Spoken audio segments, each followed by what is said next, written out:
Hambog ng Sagpro Crew. Yeah. What's up? Basta na.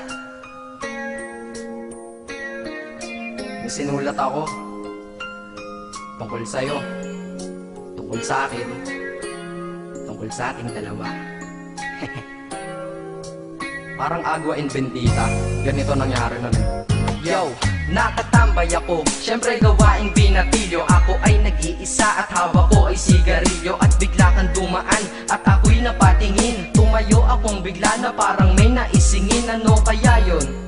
Siguro numero, di ko alam ang gagawin. Bigla akong natuliro, huminga ko ng malalim, ang loob nila kasal. Ang nadadamang kaba sa katawan nilang pasan. Itinanong sa'yo, Miss, teka lang, anong pangalan mo? Sabi mo naman, bakit tatanong naman sa'yo? sabi ko ulit sa'yo, gusto ko lang malaman. Baka pwede naman ate sa'yo makipagkaibigan. Ang sagot mo sa'kin, Susi lang naman pala eh. Walang problema doon, basta't nandiyan ka lang palagi. Pag ako'y nalulumbay, maaasahan ba kita? ang sagot ko sa iyo, syempre naman, ako pa.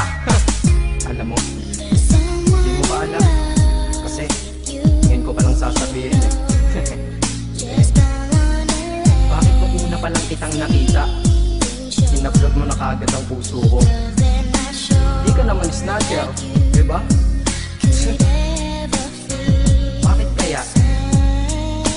Isa pa, ano bang meron sa'yo? Nakakaiba, na hindi ko nakita sa iba. Kaya simula ng oras na yun, pinangako ko sa sarili ko na iingatan kita. Ako magiging soldier boy mo habang buhay para sa'yo. Kaya simula nun, tayo'y naging matalik na kaibigan. Bantayan, alagaan ka, aking kinahiligan. Pag sa'yo'y may manliligaw, ika'y kukontakin. Tatawagan ka nila at aking kukontrahin. Dadating ang manliligaw ko na may sasakyan. Huwag kang sumama, sige ka, ang puso mo wasak yan.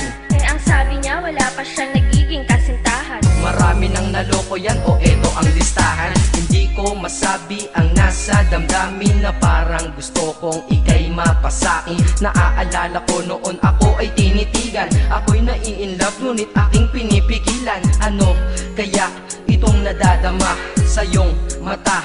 Ako'y nadadala, minsan nga gustong sabihin sa iyong mahal kita. Kaso baka sagot lang sa'kin, Huwag kang